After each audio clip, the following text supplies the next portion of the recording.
Veronica Knight was 18 years old. It was December 23rd, 1976, 2 days before Christmas, and she was hitchhiking home through Adelaide. She never arrived. In the 12 weeks that followed, 6 more young women vanished from the same roads. 7 total. 7 women, 1 car, 57 days. For 2 years, no investigator connected them. That failure, not the murders but the silence around them, is what this case is actually about. And by the time this is over, you will understand exactly how it happened and why it can happen again. South Australia's capital in the mid-1970s was, by most measures, an ordered city. Wide streets, sandstone buildings, a reputation for civility that its residents genuinely believed. It was also a city with a public transport system that had real gaps after dark. If you were young and had no car, your options at night were limited: walk or hitchhike. In 1976, hitchhiking was unremarkably normal. Not reckless, not unusual, simply how people moved. Young women did it alone, at night, on highways. No cultural alarm was attached to it. Most nights nothing happened. There was also, in Adelaide in 1976, no mechanism designed to notice if young women began disappearing from its roads in unusual numbers. That gap is where Christopher Worrell and James Miller operated. Christopher Worrell was 23 years old. Every account of him, from people who knew him, from people who eventually gave evidence about him in court, uses the same word: magnetic. He was physically striking and socially fluent in a way that made strangers feel immediately that they were safe with him.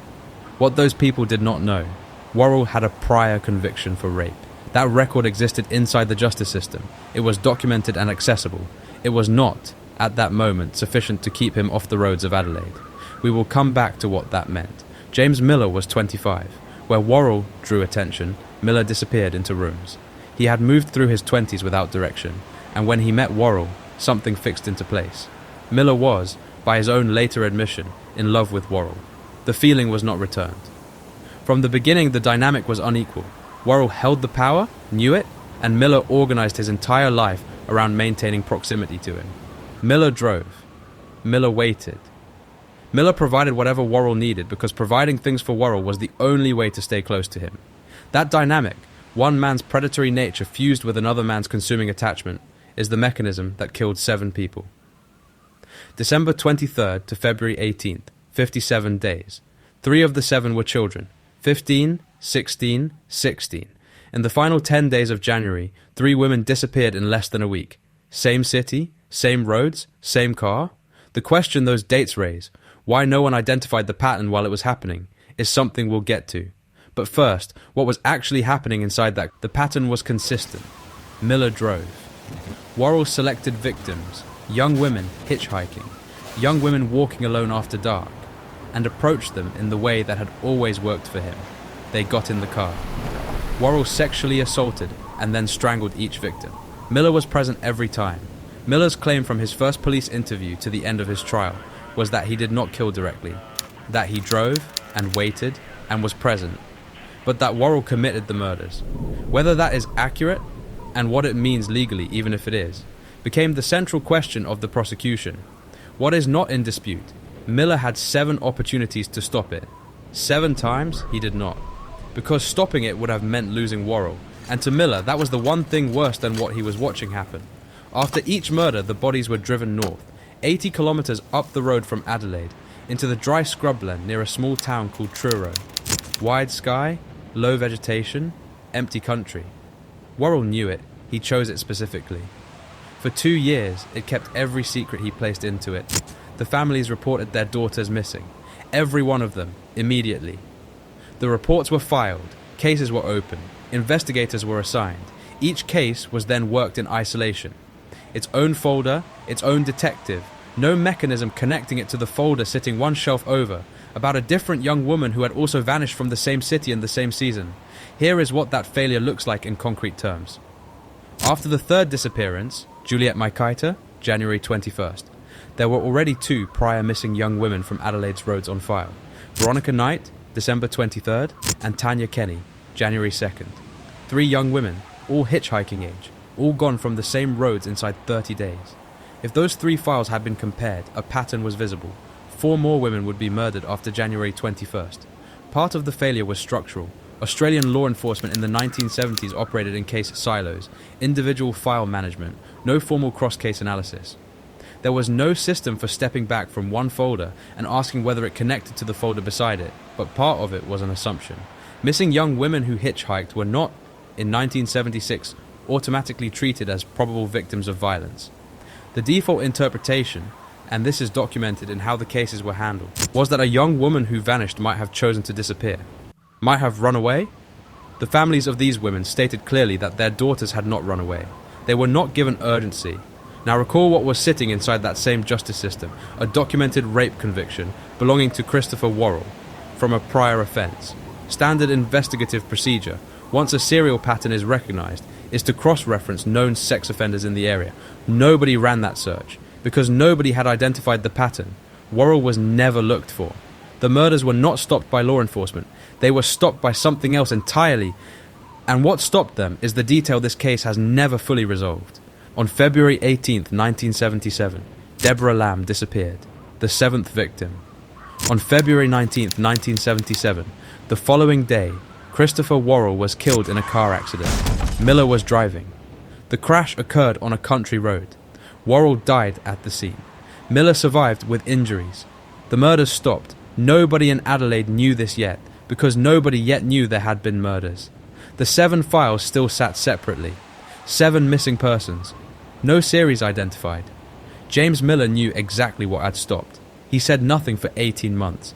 The families of 7 women spent that time in the particular suspension of a missing persons case.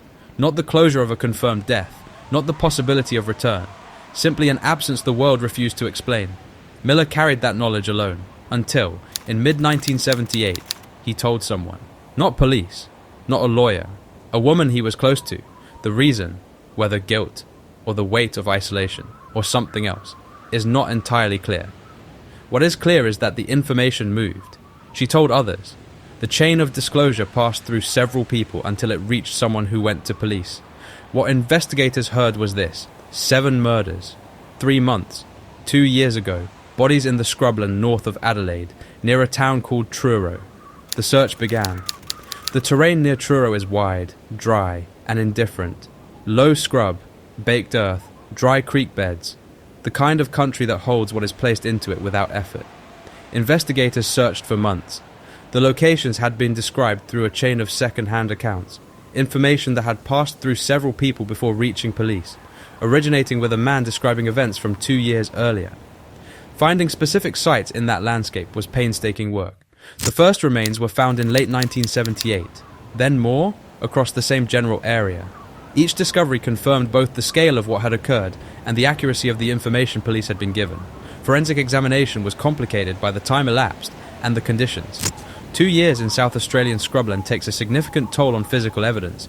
The landscape had not kept everything, but it had kept enough. The discovery made national news. South Australia processed the knowledge that 7 young women had been murdered on its roads, transported to its countryside, and buried there for 2 years while their families waited for an explanation that never came through official channels. The mood changed, not just around the case, around the roads, around hitchhiking, around the act of accepting a ride from someone who seemed safe. A specific, named fear entered the culture that had not been named before. The Truro Murders did not end hitchhiking in Australia overnight, but they contributed to a shift in how a generation of Australians understood what the road actually contained. Locating James Miller was not difficult. He had not fled. He was not hiding. When investigators approached him, he did not perform innocence convincingly. The information police held, which had originated with Miller's own disclosure, meant they were not coming to him with questions. They were coming with a structure of events they largely already knew. Miller's role was to fill in the details. His central claim: he had not personally killed anyone. Worrell had done the killing. Miller had driven. Miller had been present. Miller had helped dispose of the bodies and maintained silence for 2 years. But Miller had not been the one to commit the murders. Worrell was dead. He could not contradict this claim, and he could not confirm it. The only first-hand account of what happened inside that car, across those 12 weeks, was the account given by the man with the strongest legal interest in minimizing his own role. Miller directed investigators to the locations of the victims' remains during the search. That cooperation was noted. It did not alter the charges. He was charged with 7 counts of murder. The prosecution's position was clear. Presence in a joint criminal enterprise establishes liability equivalent to direct participation. Miller had driven Worrell to victims, waited while women were murdered, helped transport bodies, and concealed the crimes for 2 years. The law does not reduce culpability because the motivation for enabling murder was emotional attachment rather than predatory intent. The defense argued psychological domination, that Miller's dependency on Worrell had constituted a form of coercion, that his capacity for independent moral action had been overridden by a total psychological subordination to another person. The jury rejected this defense. Miller was convicted on all 7 counts. He was sentenced to life imprisonment. The trial ended. The families were left with what a trial gives and what it cannot. The families received a conviction. They did not receive the information they needed, because the only person with full knowledge of what each victim experienced in their final moments, what was said, how long it took, whether they understood what was happening before the end, was Christopher Worrell. Worrell died on a country road in February 1977. He took that knowledge with him. For Veronica Knight's family, she disappeared on December 23rd. The 1976 Christmas passed without her. Then another year. Then another. 2 years of not knowing whether she was alive, whether she had chosen to leave, whether hope was still something they were permitted to hold. Tanya Kenny was 15. Whatever she was still becoming, the adult she was moving toward, was stopped in January 1977. The Truro Murders are recorded in criminal history as 7 murders, 2 offenders, 7 convictions, 1 life sentence. That is accurate. It is also not the whole picture. Here is the sequence of events no one has been able to fully explain. February 18th, 1977. Deborah Lamb disappears. The 7th murder. February 19th, 1977. Christopher Worrell dies in a car accident. James Miller is driving. Miller survives. At that moment, Miller had spent 12 weeks present for 7 murders. He had driven to each location. He had waited. He had helped conceal what happened. The man in the passenger seat was the reason all of it had occurred, the center of Miller's psychological life, and the mechanism of 7 deaths. The accident was investigated as an accident. No evidence of foul play was established at the threshold required to bring a charge. The matter was closed. What Miller knew about what happened on that road, what he decided, if he decided anything, in whatever moment preceded the crash, that knowledge belongs to Miller. He has not spoken about it. The case produced no charge in relation to Worrell's death. The verdict covers 7 murders. It does not cover February 19th. Whether it should have is a question the case left open. It remains open. One day after Deborah disappeared, the man who killed her was dead. She did not live to know that.